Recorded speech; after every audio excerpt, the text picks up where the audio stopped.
Muito obrigada, Sr. Presidente. Cumprimento o Sr. Ministro, os Srs. Secretários de Estado e imagino que esteja por aí mais equipa de apoio, estão todos cumprimentados. Eu não posso deixar de começar esta audição por, uma vez que o requerimento do PCP menciona especificamente a preparação do próximo ano letivo, e talvez até porque os enfoques do CDS e do PCP são de facto diferentes, não posso deixar de começar esta audição por falar nos alunos e no que é que os alunos podem esperar no próximo ano letivo, e parte da resposta, parte já tive agora através da intervenção do Sr. Ministro da Educação.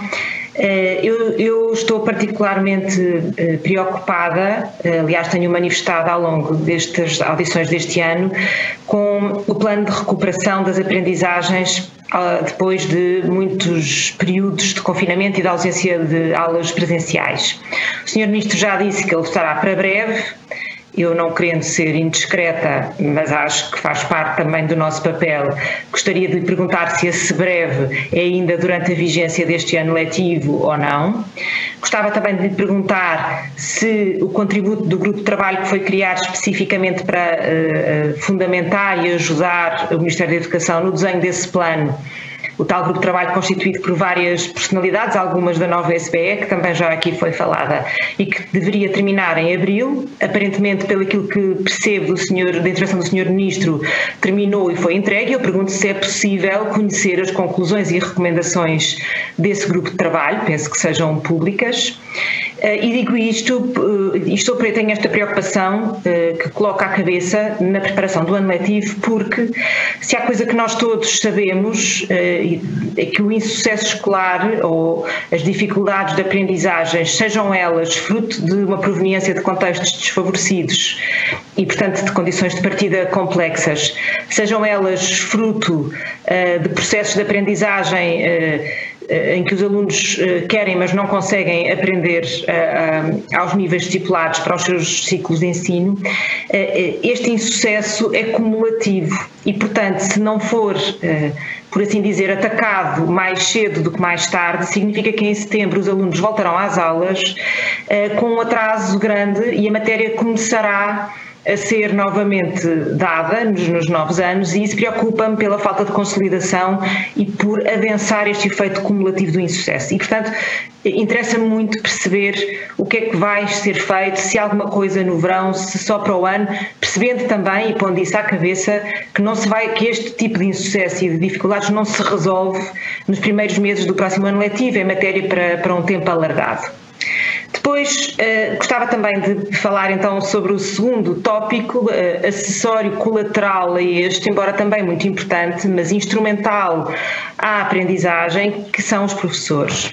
E o Sr. Secretário de Estado deu uma entrevista que eu gostei particularmente de ler agora há pouco tempo, em que dizia que, de facto, na sequência do que aqui foi falado, é preciso rever o processo de recrutamento e depois de colocação dos professores, deu grande ênfase ao recrutamento e deu como exemplo, achei eu que era uma prioridade, mas um exemplo, as escolas TAPE, dizendo que lhe fazia confusão que nestas escolas onde temos alunos com dificuldades muito concretas e com um perímetro de critérios e de requisitos muito específico, deveria ser possível ter professores vocacionados para aqui. E eu lembrei-me que das primeiras coisas que aconteceu em 2016, e isto já aqui foi falado, exatamente pela mão deste governo, foi terminar não só com a BCE, como foi mencionado pelo Sr. Ministro, mas também com a contratação direta para as escolas TAPE, ou pelo menos parcial direta, para as escolas TAPE e para as escolas com contrato de autonomia. E, portanto,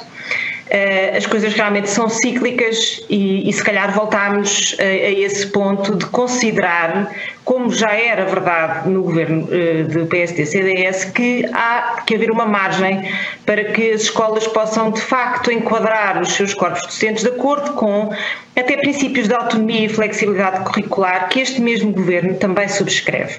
E para terminar, Gostava só de deixar a seguinte nota. Foi decidido ano passado, eu bem sei que entretanto as coisas se complicaram, um piloto de desmaterialização de manuais escolares e da própria lógica de ensino.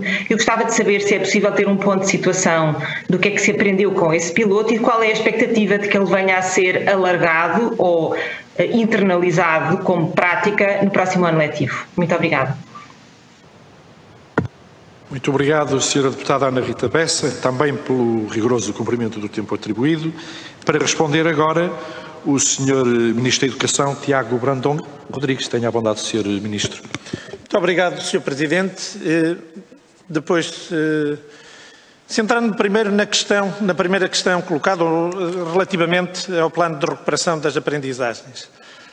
Eu disse, e gostava de o repetir, que a elaboração deste plano foi acompanhado por uma reflexão profunda, tanto no Ministério da Educação, como através de um conjunto de auscultações, uma auscultação alargada a um conjunto de agentes educativos, a organizações sindicais, a representantes do pessoal docente, não docente, diretores, organizações não governamentais com trabalho também nesta área, os órgãos consultivos do Governo, os seus coordenadores, representantes também dos diferentes sistemas ou subsistemas educativos, representantes também dos diretores de escolas, na área da inclusão também um conjunto de representantes que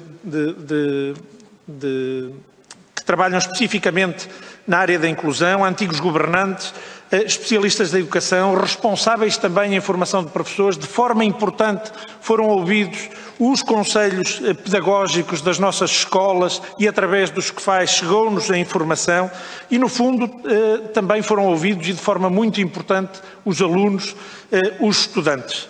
É importante dizer que o Governo nomeou um grupo de trabalho interdisciplinar independente a quem foi atribuída uma tarefa. A tarefa era de produzir um conjunto de recomendações ao Governo para o desenvolvimento de medidas de recuperação, de consolidação das aprendizagens, e isso aconteceu. O grupo de trabalho apresentou-nos uma versão final, não em abril, mas o certo é que recebemos essas recomendações e é importante dizê-lo que todo esse trabalho, tanto do grupo de trabalho como todo o outro trabalho de auscultação, trazem um conjunto de princípios, um conjunto de recomendações e nas nossas auscultações podemos ver como as recomendações acabam por ir ao encontro do resultado, as recomendações do grupo de trabalho acabam por ir ao encontro dos resultados globais das auscultações promovidas.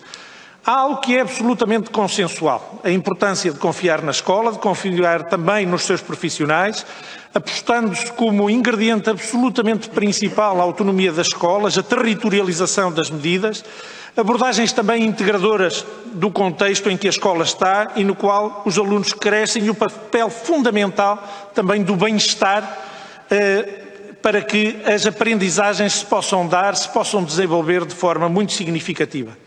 Por outro lado, houve também algo que ficou muito claro em todas as auscultações. Não é única e simplesmente por um mero aumento do número de horas de aulas, por um mero aumento do número de semanas de trabalho. E porquê é que aparecia isto na discussão? Porque, se bem se recordam, no início do ano letivo, e respondendo ao que o Bloco de Esquerda disse e também o CDS-PP, os dois grupos parlamentares, nós não nos podemos esquecer que a recuperação da aprendizagem está a acontecer este ano. Nós tivemos um primeiro confinamento que levou à perda de aprendizagens, tivemos um segundo confinamento que veio complicar ainda mais, porque sabemos que nada é substitutivo do ensino presencial, mas algo que os diretores, mas principalmente os professores, nos foram dizendo ao longo de todo este processo de auscultação, é que, por um lado, o diagnóstico, por outro lado, o processo de recuperação está em curso. E já este ano estavam em vigor um conjunto de medidas nas nossas escolas, recursos educativos, mais 3.300 professores, mais 900 técnicos especializados, o aumento do ano escolar primeiro, em que nós aumentamos consideravelmente o ano escolar e o calendário escolar, e depois, mais tarde, com os acertos que fizemos, voltamos a aumentar. Senhores deputados, o primeiro ciclo e o jardim de infância duram até bem entrado o mês de julho, o que é algo absolutamente inédito e que em muitos estabelecimentos de ensino se vem adivinhando também como já uma questão para terminar o ano letivo.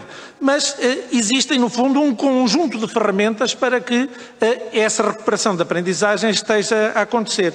Agora, é importante dizer que o plano que está a ser definido atende primeiro aos princípios que o grupo de trabalho e todas as nossas auscultações acabaram por levar, mas também há recomendações. Como eu já disse, este plano centra-se na confiança das nossas escolas e tem um conjunto de objetivos que são muito claros também em todo o trabalho que nós temos feito.